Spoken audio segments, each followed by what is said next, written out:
Hello, good evening.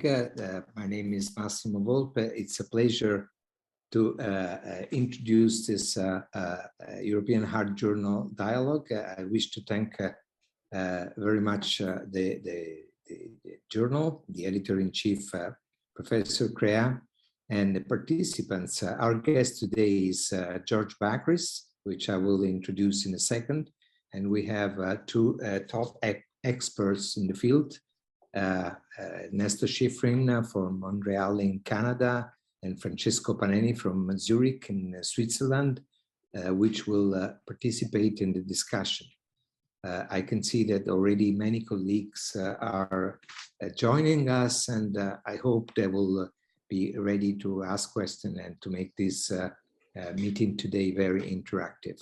Well, let me thank again George Bakris for accepting to be our guest today. George is a nephrologist, is a certified hypertension specialist, and he was educated at Mayo Clinic and the Chicago University, and right now is a professor of medicine and director of the American Heart Association Comprehensive Hypertension Center at the University of Chicago. George Bakris has written many important fundamental papers and participated and led many important trials. He's done pioneering work in the field of the relationships between kidney disease, diabetes, hypertension, and cardiovascular disease. But today, we will mostly focus on the last production of George Bakris, or at least the latest production we know, which is the studies in diabetic kidney disease and the relation with cardiovascular disease in the Fidelity program. And I'm sure George will then discuss that with us. But before doing that, as we usually do in our dialogues, I would like to ask George to tell us about his career, where he started, who were his mentors and inspirers in his life, and what do you want to share with us at this point of the program? Well, Massimo, first of all, thank you for having me. I appreciate this. After that introduction, I felt like I'm in the capacity with Federico Fellini, you know, some major director. So thank you. Basically, I've had a number of mentors, but people I would consider true mentors. You may be surprised. My first mentor is still one that I go back to, and it's John Burnett from the Mayo Clinic, a cardiologist. But it was really, that's where I got the physiologic roots, and we were working on the kidney and the heart in terms of experiments back then. And really from there, it kind of grew. I got interested in diabetes. Gordon Williams was a mentor from afar. And when I got to the University of Chicago, really Fred Coe, a kidney stone guy, but a guy who really loves physiology, kind of guided me in the way of much more basic science and translating it back to the bedside. And so I kind of integrated all of these ideas along the way and asked clinically relevant questions and moved them to the bedside. I went to graduate school before I went to medical school. So I had a year of statistics and epidemiology as part of the graduate school training. So I used that to help me put together when I transitioned from basic science to the clinical trials. And then that's really kind of how things grew. And I just asked clinically what I thought were clinically relevant questions. And how much your Greek inspiration was important in your career? Well, I have to tell you that my first 2 years of medical school were done in Athens. And there were actually two people there. There was a chairman of pharmacology who was very much interested in kind of physiology, pharmacology together. And actually we had talks offline in the, not in the academic sense, but in a true kind of student teacher sense. And I was too young to really appreciate things at that time, but it gave me a perspective on how to look at things. So all of this integrated came back, and so I was able to put it all together. Well, of course, we are focused today on your study program on diabetic kidney disease and these very interesting results of the Figaro and Fidelio, who were integrated studies with different outcomes. Then you also put together the two studies to enhance the power of analysis, and you got some spectacular data with this non-steroidal mineralocorticoid antagonist, finerenone. And you know, of course, we're very interested to see what do you think about this, and especially what do you think in terms of how much this is important to cover the residual risk that we have with the current therapies for diabetic kidney disease. So Massimo, that's a lot to cover, but I want to give you kind of a condensed version of this and give you the history so you appreciate where we're coming from. I was approached in 2011 by the people at Bayer to kind of, you know, work with them and develop this. And I put together a team that I knew could bring various aspects to the table. And what we developed was what we call the finerenone program. We wanted a trial with a primary renal endpoint, but that would be powered enough to get a cardiovascular endpoint as a secondary outcome. And then we wanted a cardiovascular trial with a renal endpoint that was appropriately powered. So what we did is we came up with one protocol, and that protocol was used in both trials. The difference was inclusion criteria.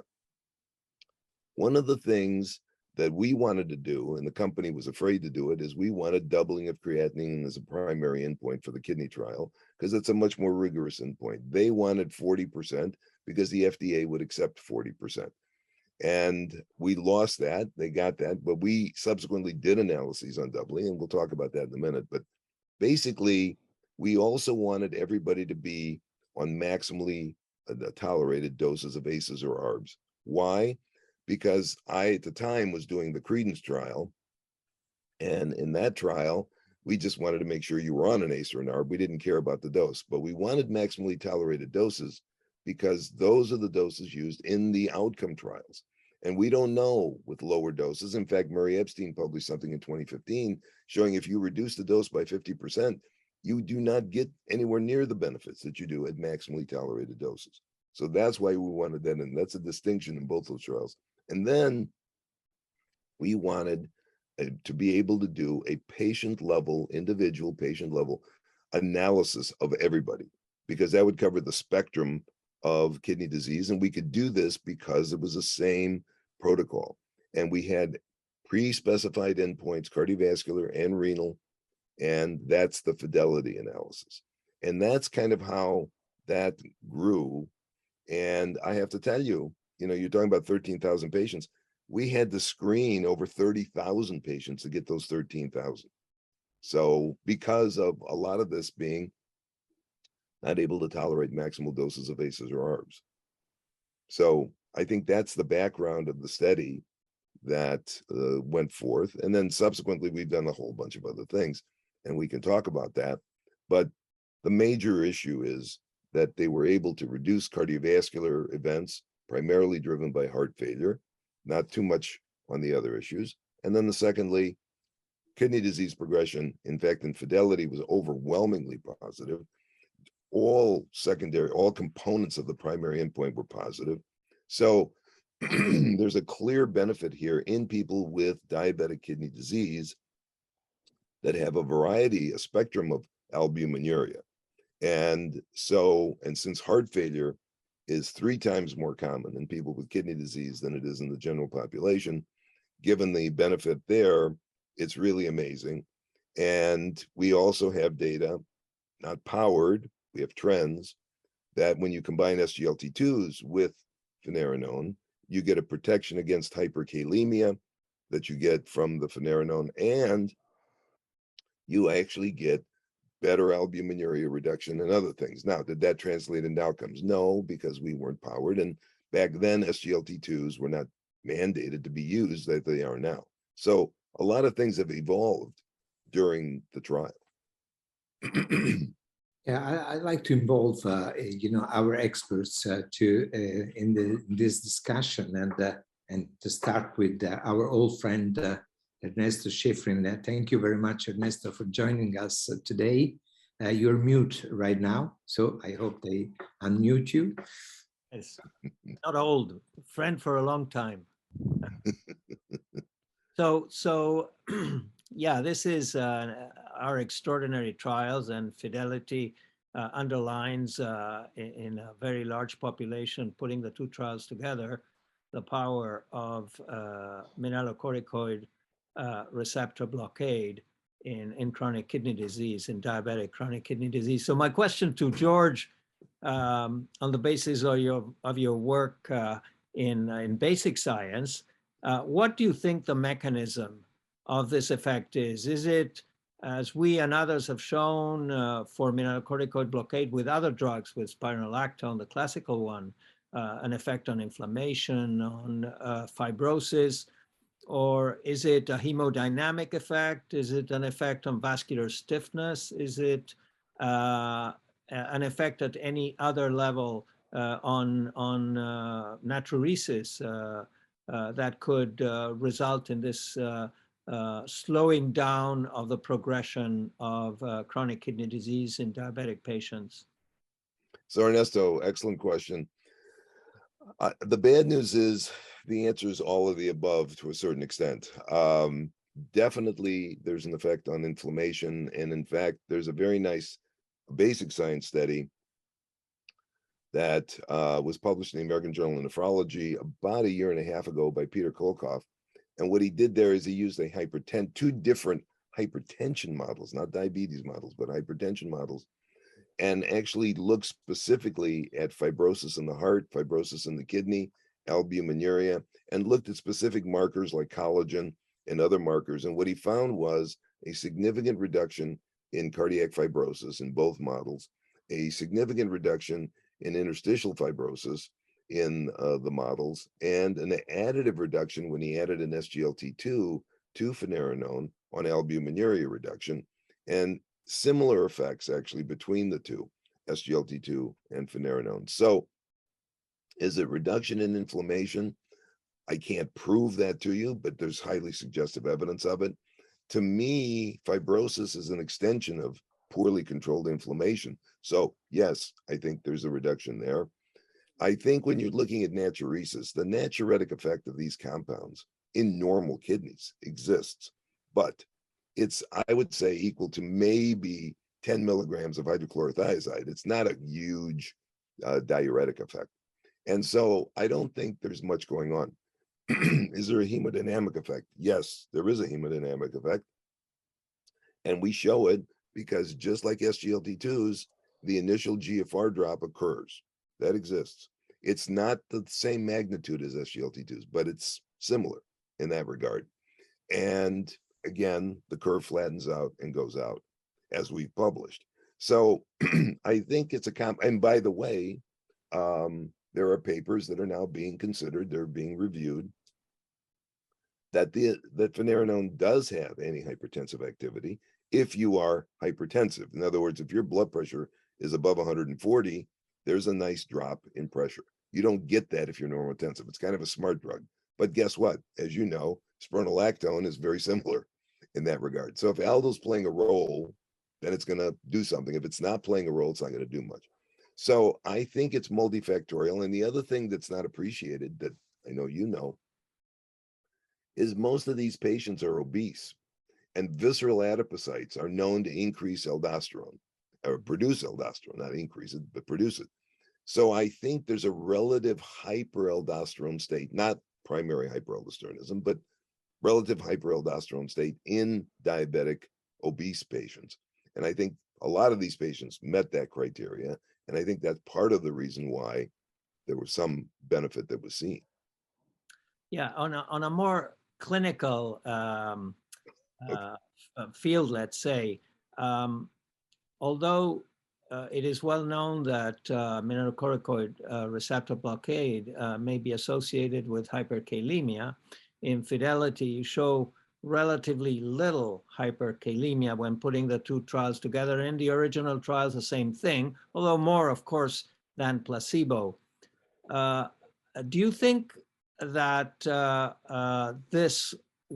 but you have relatively few stage 4 or stage 3 chronic kidney disease patients. Do you think that this will persist when these drugs arrive in the real world beyond trials, as was reported, for example, in the case of RALS and spironolactone, that later a lot of hyperkalemia was reported. And I use spironolactone a lot and eplerenone as well.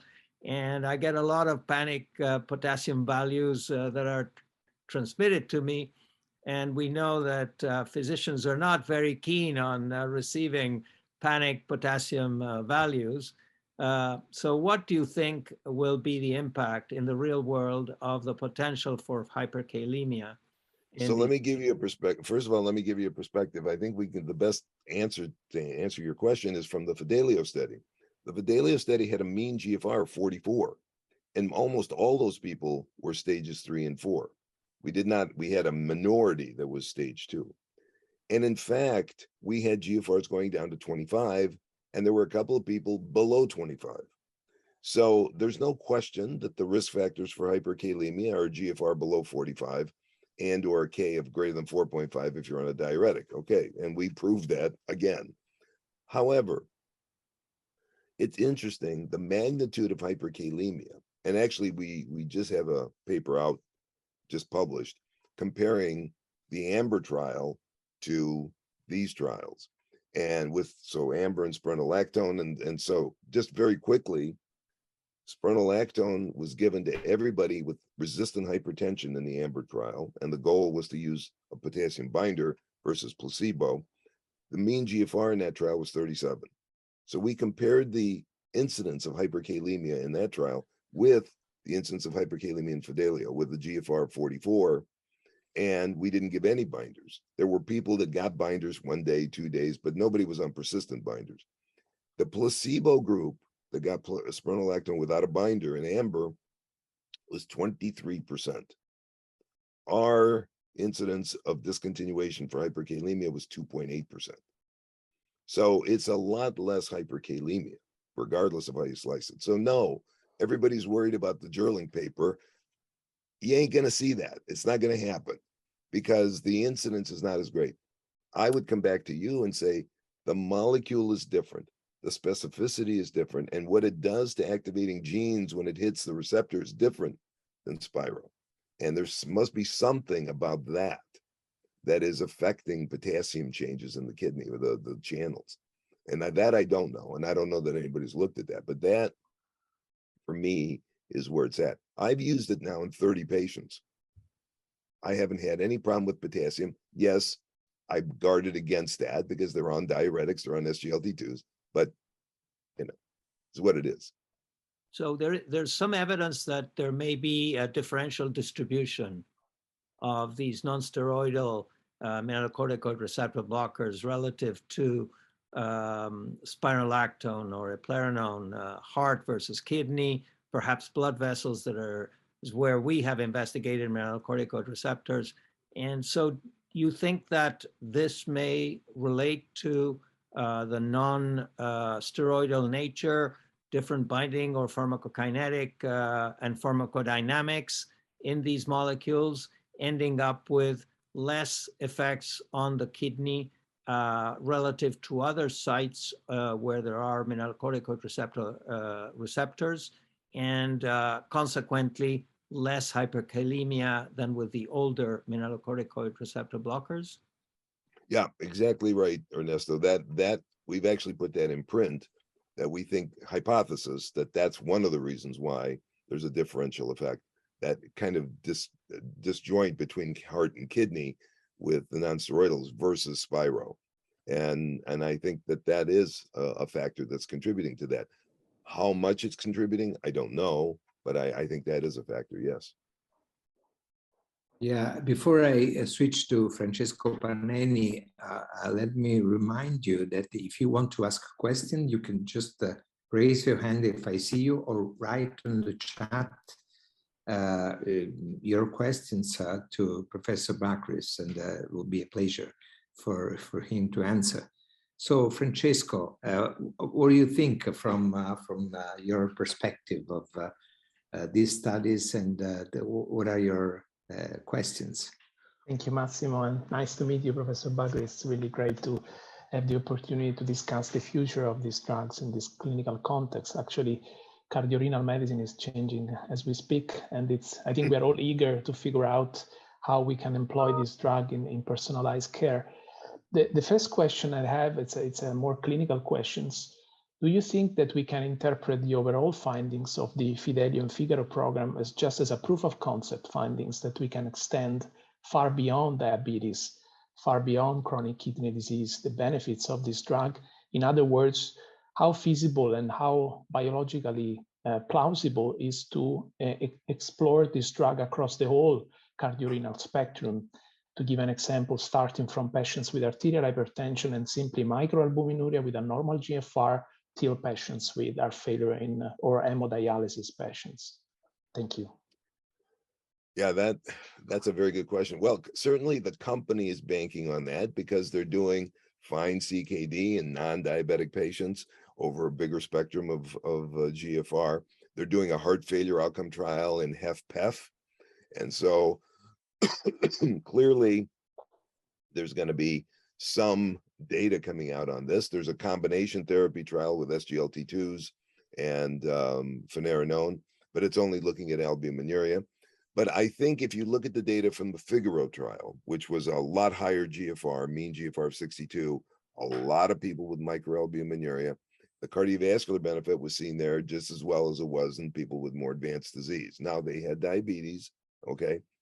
But I think, to say it in another way, I'm going to give you a statistic. It turns out, based on a paper published in the Annals of Internal Medicine about almost 2 years ago, there is a tremendous number of people that have primary hyperaldosteronism that's not diagnosed. I think these drugs, and I'm speaking collectively now, these drugs, Spiro, finerenone, it doesn't matter how they're working. If you give them to people that have not been diagnosed as primary hyperaldo, but they've got high aldosterone, they're going to have a dramatic effect. I don't care what you're talking about. So I think one of the things that really needs to be paid attention to is more diligence on diagnosing primary hyperaldosteronism, regardless of diabetes. So that's number one.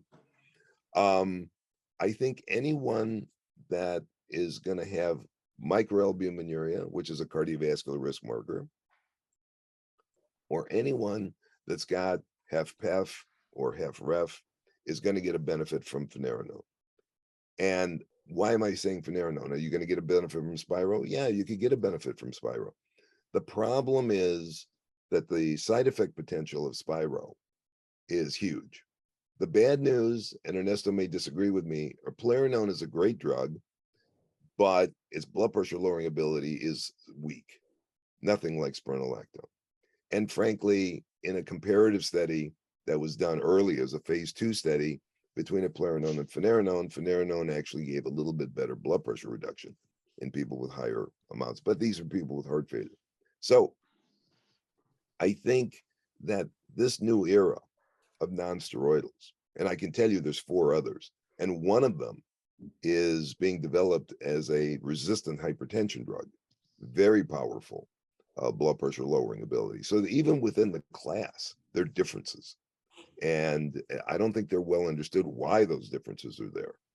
But nevertheless, I think they're working. So the short answer to your question is, I think, yes, there would be a benefit, especially if Aldo's playing a role. Yeah, I think this is really the fascinating part. And my second question from a biological standpoint would be looking at the aldosterone concentration. Actually, we really don't know at the moment what's the threshold for aldosterone to activate the transcriptional machinery. So, and then it would be really interesting to explore the continuum of aldosterone concentration. Perhaps we may find relevant effects from, MRA even at a low or mild aldosterone concentration. So this could make sense, for example, in patients with metabolic syndrome or obesity, where we know that leptin is highly increased and is a potent inducer of aldosterone transcription. So for example, in the cardiometabolic group of patients, we could have really a plausible, a rationale for an indication of these drugs, given the effects of leptin directly, and I mean food intake in general on aldosterone levels. And perhaps we could even measure in subgroup of patients the aldosterone level to see really the extent and the degree of benefits. So I think we should really understand a bit more the kinetic of transcriptional machinery based on the activation by aldosterone. I think this is a key biological. I couldn't agree with you more. One of the things that's recent is the diagnosis of primary hyperaldosteronism. Before, when I was training many years ago, you needed an aldosterone level of 20. Otherwise, you were at 19, you were fine, but 20, you had a problem. Okay, which is kind of stupid, but you had to cut it someplace. Okay, so now the most recent data suggests, to your point, that it should be 12. And so if you have an aldosterone level above 12, that you should be considered. In fact, I just got 2 referrals with aldosterone levels of 15, and clearly potassium issues and other issues. And the physician couldn't figure out what was wrong because they were still going with 20. And Gordon Williams actually published a paper, his group published a paper on this, I think within the last 2 to 3 years. So definitely people are moving in this direction. And the other thing that people don't appreciate is when you measure aldosterone, you really want to measure a 24-hour urine aldosterone, not a plasma aldosterone, because it binds the platelets. You have all kinds of other issues as measurement artifacts. So I think those are factors that need to play a role. And so I agree with you. I think anybody who is obese is going to have a problem with aldosterone at some point. And clearly, if they've got other concomitant problems like kidney disease, heart disease, etc., aldosterone is probably playing more of a role than we currently appreciate, to your point, because we haven't really defined what these thresholds are. If I may add something, and I agree entirely with what George has said, increasingly we are recognizing that, just to repeat something that was said, that primary aldosteronism is much more prevalent than has been reported in the past, that it's even above the 15% or 20% that some investigators insist is its prevalence among apparent essential hypertension. And even in the presence of normal adrenals, we may have primary aldosteronism, as was recently described by the Boston group of Vaidya. So the reality is that this opens a huge opportunity for the use of these drugs, especially if they have few side effects and are well tolerated and are selective, as finerenone appears to be, in contrast to spironolactone, that, as was mentioned, has all these side effects that really make it difficult to use in some patients. I would like to encourage our colleagues today to ask questions, but in the meanwhile, George, definitely one of the next frontiers for finerenone would be heart failure. I guess it's such an important therapeutic area that I can imagine easily that this will be the case. Well, first of all, if you have plans already in this regard, and second, if you have some information about the heart failure development in your population, whether you had a chance to see if it was reduction ejection fraction heart failure or preserved ejection fraction, and whether you saw a difference, because we got very close with aldosterone antagonist to be, one of the therapeutic agents recommended for heart failure with preserved ejection fraction. So that might be the case in the future for finerenone. So what can you say about it? So that very good, Massimo. So number one, There is a trial going on right now called Fine Arts, and that is a trial exclusively in HFpEF. And they're still recruiting for that trial, and the results won't be known for at least another 2 years. But in my own personal experience, some of the patients that I've given it to do have HFpEF. They did have an echo, and they had ejection fractions in the high 50s. I gave them the drug they were already on. By the way, that was on an SGLT2 and maximal dose RAS blockade. I gave them finerenone because they needed more reduction in albuminuria and other factors. Coming back, I repeated the echo in 6 months, and their ejection fraction was 65%. So was that finerenone? Was that just longer term SGLT2? It's hard to know. Was it the additive effect of the two? But I've not seen anything negative. Let me put it that way. So I think it is going to be positive. It makes sense to me. And the other thing I was going to tell you, to your point, is Gerasimos Filipatos published a paper in Circulation last year looking at new onset heart failure. So these are people came into the trial, did not have any symptoms of heart failure, and then during the trial developed symptoms of heart failure. And what he found was a substantial reduction in the people randomized to finerenone versus the control group. So there is something there, but in terms of a powered trial prospectively to prove it, no. But the data is all very circumstantial, positive in that favor. But if you have data in the meanwhile, please consider European Heart Journal as a target for this. I don't think I'm going to submit an N of 10. So I think yeah. Anyway. Massimo, can I ask a question? George, thank you again for joining our debate. I have two straightforward questions of clinical interest. The first question is about spironolactone. Do you think that there's a niche, an area left for spironolactone after the advent of finerenone? I think of NOAC. The benefit of NOAC is overwhelming, but there is a niche for warfarin. Patients, for instance, receiving a mechanical valve. Do you envision something similar for spironolactone? And the second question is about potassium binders. We have recent data on patiromer, which are not terribly strong. But now, with the advent of SGLT2 inhibitors and finerenone, what do you see in your crystal ball in the future? Do we need potassium binders? Last thing, encouragement to our colleagues to ask questions. I'm sure George will be happy to address your questions. So please don't be shy. I'm giving the good example. Please ask questions. George, please. Okay, very good. Very good. Okay, is there a niche for spironolactone? Well, that's going to be very difficult to say because I have to tell you, the majority of patients that I have on it, if at doses that are reasonable, above 25 or higher, all of them earlier or later develop side effects, and there need to be a change. And so a lot of these people that I've started on spironolactone have subsequently been switched to eplerenone. Now, the dermatologists, believe it or not, use a lot of spironolactone to prevent hair loss.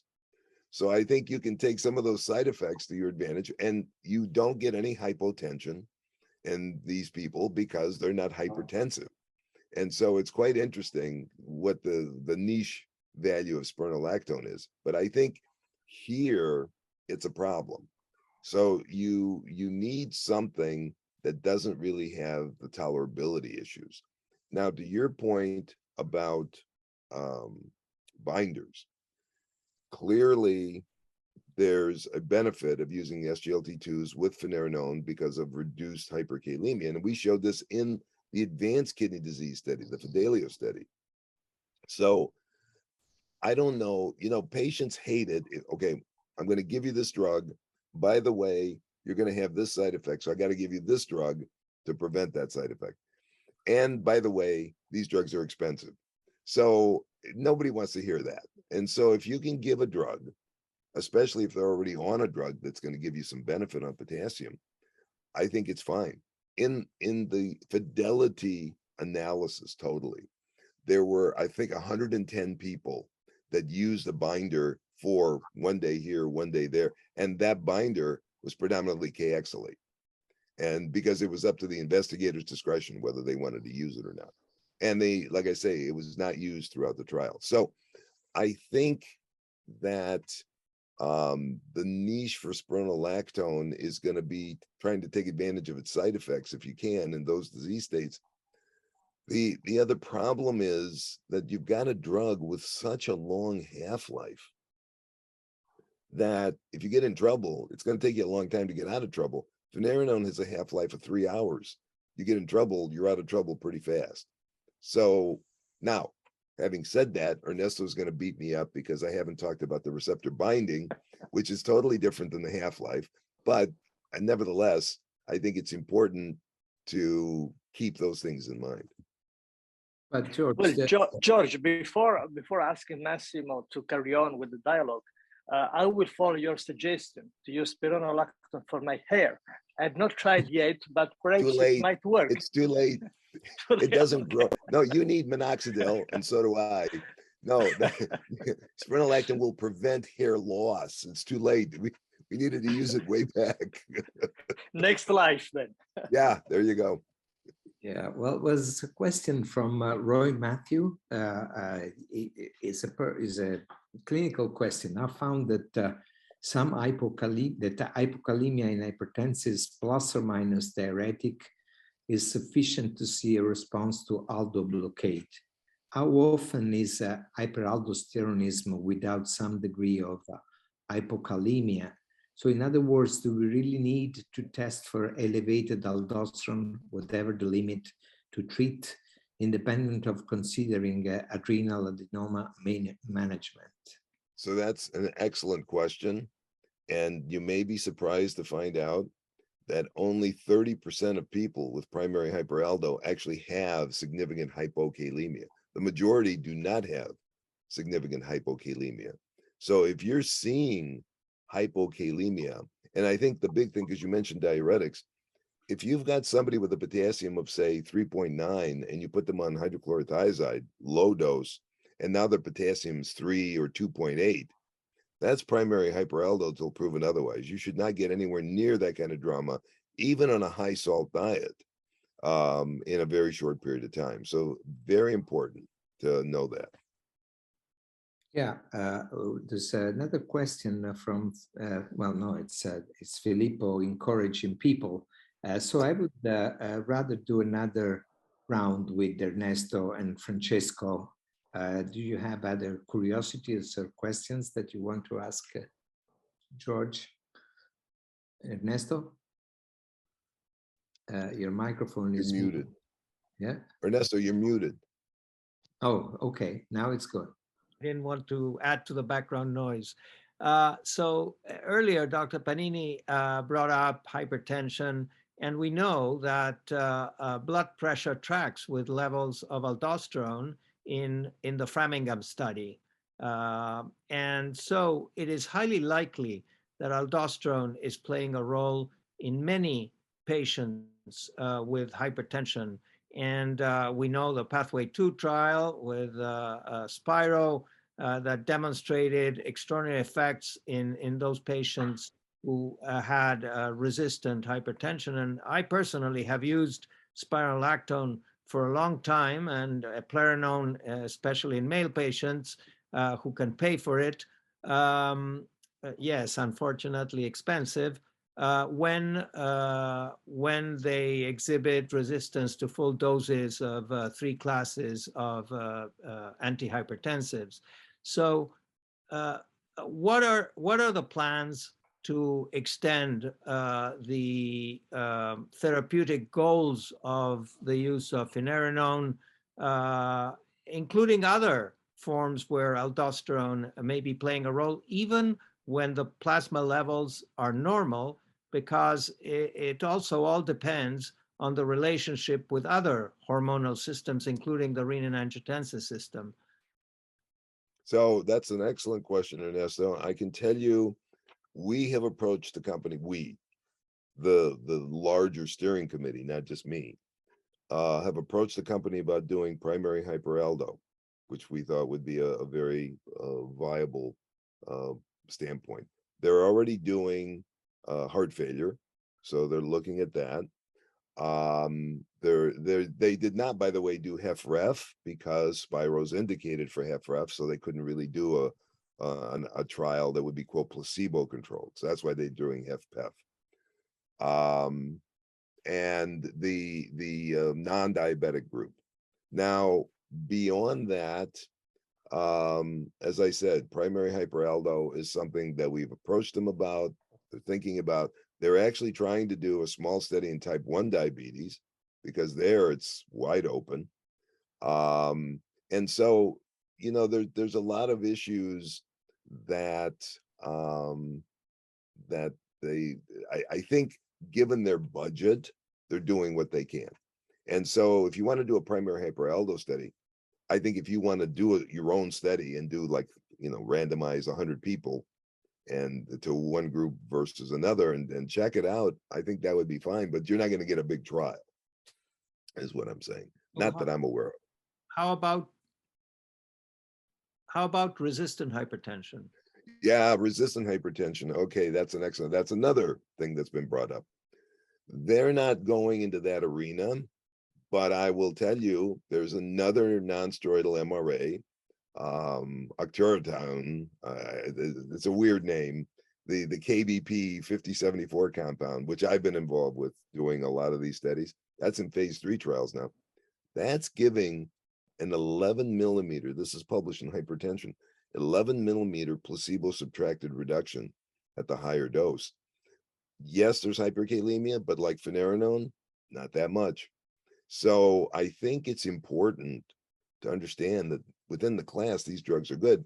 Finerenone in the blood pressure data that we have does lower blood pressure, but not 11 millimeter placebo subtracted. It's you're getting 7 millimeter, 8 millimeter. And I was going to say, and you know the study, but for the group, there was a head-to-head spironolactone versus eplerenone ABPM study, and spironolactone destroyed eplerenone in terms of the dosing. Now, the dosing of eplerenone was a little substandard, but I think even if you gave it correctly, you still would have had drama in terms of the differences. So I think it's important to understand these differences, and not a lot of attention has been paid to a lot of this. So I think these are issues, good issues that you're bringing up, Ernesto. But the finerenone is much more potent than eplerenone. Eplerenone is relatively not very potent compared to Spiro. There is for the group. Again, I'll give you a reference. You know, you think I'm going to be, you know, advertising myself, but there is a reference. British Journal of Pharmacology. This year, there's a paper where Frederick Jesser and myself and another author go through all of these differences between spironolactone, eplerenone, and finerenone. So if you really want to get into that, the weeds, you can go find that paper and read it. And so I think it's the stuff that we take for granted is not well known in the general medical community. At least that's been my experience in talking. So, Francesco. Yes, Massimo, thank you. I would like to hear your comment on the lack of benefit on the ischemic events in the two trials, non-fatal MI and stroke. We know that this drug seems to act by an anti-inflammatory, antifibrotic mechanism, but do you think this could be due to an insufficient follow-up or to the lack of a striking effect on blood pressure reduction from this compound? What's your comment on this, on the fact that it was mainly driven by heart failure hospitalization, the cardiovascular? well, you know, I'll give you my opinion based on data. You mentioned maybe one of the reasons there's not a big drama on atherogenic or atherosclerotic heart disease is because of lack of blood pressure. Well, I would point to you the GLP-1 RAs. The GLP-1 RAs have minimal blood pressure effect and yet have amazing benefits on atherosclerotic disease. So I don't think that's an issue. So I don't think it's hemodynamic. I think the basic difference, and I can't prove this, although Ernesto may be aware of some data, is that these drugs do not affect progression or reversal of atherogenic disease. They're working by other mechanisms. And I think the drugs that are having an effect, like the GLP-1RAs, have effects on atherogenic disease and are doing something that is affecting that. If it's anti-inflammatory, yes, it should have some benefit, but that benefit may be on blunting progression, not causing regression of these diseases. I can't prove that, pure hypothesis, but maybe Ernesto, you want to opine on that. I don't know. Yeah, well, there is some data on ApoE knockout mice that infusion of aldosterone will accelerate in the same way that infusion of angiotensin II does, accelerate the progression of atherosclerosis in the ApoE knockout. Of course, translation into the human is difficult, and doses, length of treatment, and so on may play a role in the absence of seeing effects. But also, we have to remember that it's not just progression of atherosclerosis, but also the vulnerable plaque in the case of ischemic events. So there, I don't think there is enough evidence, at least for mineralocorticoid blockade, that allows us to suspect that there would be an effect on ischemic events. But I think that that remains to be proven.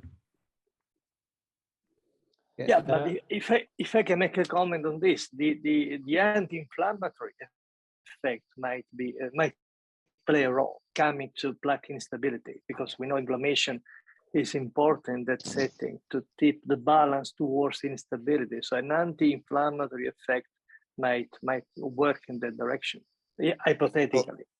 Well, let me just say this. I mean, if you actually look at the cardiovascular components of the endpoint, which was a MACE endpoint, if you look at cardiovascular death, it's definitely in the right direction.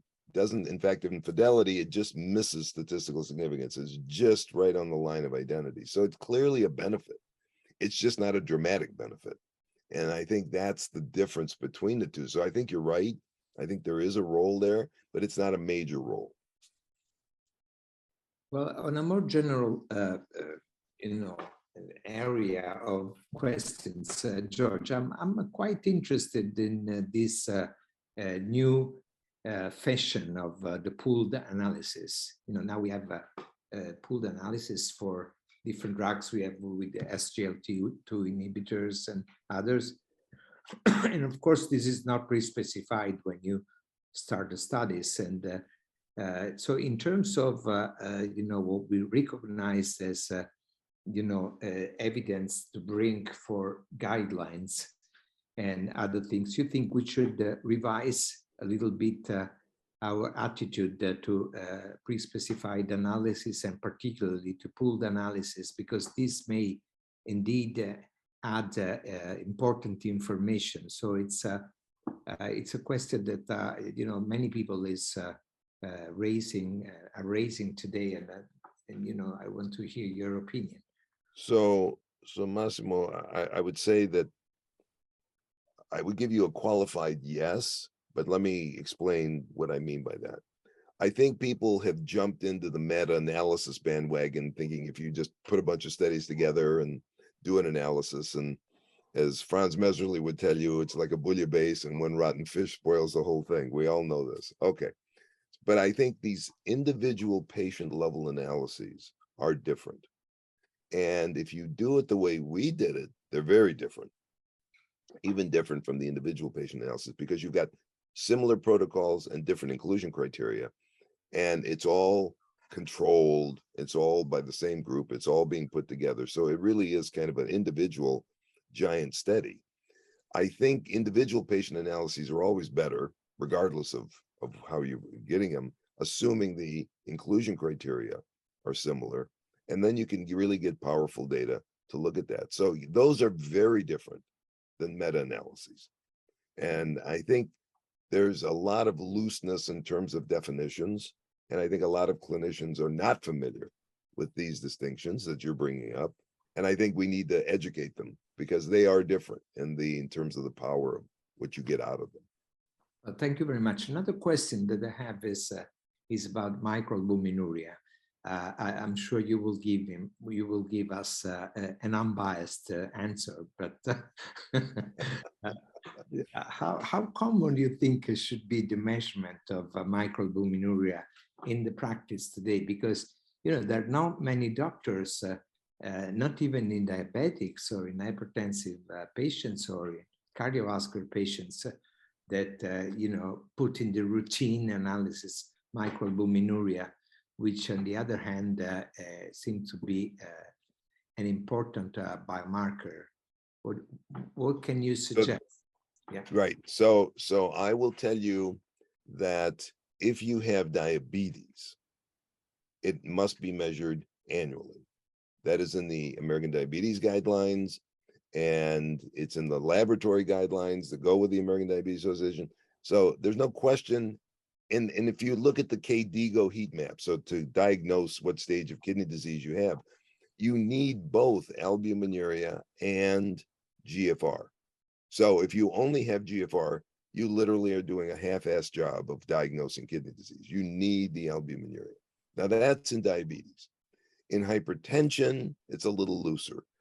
Hypertension, the recommendation is every other year that you should measure this. But I don't think because cardiologists have told me that, well, okay, I measured it. It's you've got 50 milligrams. What am I supposed to do about it? Put them on an ACE inhibitor. Okay, they're on an ACE inhibitor. Now what?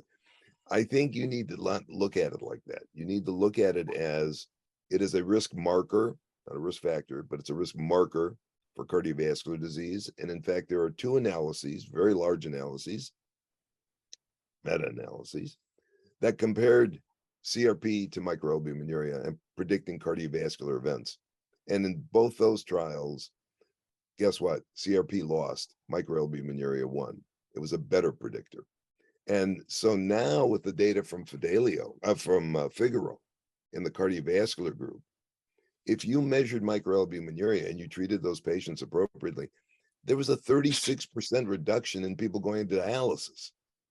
So that I think there's no question cardiologists need to be measuring for microalbuminuria. And they may even discover kidney disease more advanced that they didn't even appreciate.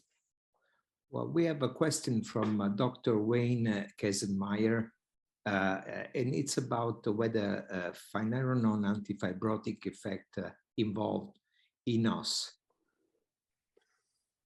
I don't know the answer to that question.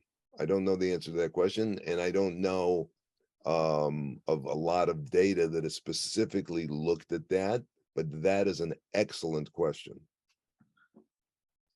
Yeah, but we are approaching the end of the hour. So if there is any burning questions from, the colleagues who are attending today, or one final question from Ernesto or Francesco or Filippo. Perhaps just a potential answer to that question, which is an extrapolation. It is not a direct answer related to finerenone, but there is evidence that mineralocorticoid blockade in heart failure patients improves endothelial function as measured by FMD. This was studies done by the Dundee group many years ago. And there's also evidence from some studies on vascular stiffness that improvement of endothelial function may be associated with reduction of vascular stiffness. So we put all of that together, and you could surmise that improvement of endothelial function, which could be associated with mineralocorticoid blockade, which is what finerenone does, reduces fibrosis. So that is a long answer to a short question and a lot of extrapolations. So thank you very much, Ernesto. That was great. And as you know, the longer the response to the question, the less likely that is definite. So there you go. Before handing to Filippo for some final remarks, let me personally thank George and Ernesto and Francesco for having this very interesting dialogue today. We touch many important aspects, and I'm sure that people following in streaming today or people following afterwards and YouTube will appreciate the content of this dialogue. So, Filippo. Thank you, Massimo. Yes, well, George, also from my side, thank you again for this wonderful dialogue. I agree with you regarding the risk of meta-analysis. I think that at one extreme, we have network meta-analysis, which are potentially the most dangerous. To the other extreme, pooled analysis, which usually are really informative. I fully agree with you. So I think we can score meta-analysis from one extreme to another. Thank you again. And now it's my pleasure to announce you that next month we will not have a traditional dialogue. Next month on Saturday, 27th at 8 p.m. Central European Time, we will have the annual editorial board of the European Heart Journal during the European Society of Cardiology meeting. And this year, for the first time, this will not be only a live event limited to editors, but will be open to all our readers who can join us remotely, and our editorial office will send you the invitation. So please put in your agenda Saturday, 27th, 8 p.m. Central European Time. And then in September, we'll start again with the new dialogues. Well, thank you, Massimo, Ernesto, Francesco, and George for this wonderful opportunity. And let's hope to meet all together in Barcelona for the European Society of Cardiology. Bye-bye. Thank you. Bye. Thank you very much. All right, thank you. Bye. Bye-bye. Bye-bye.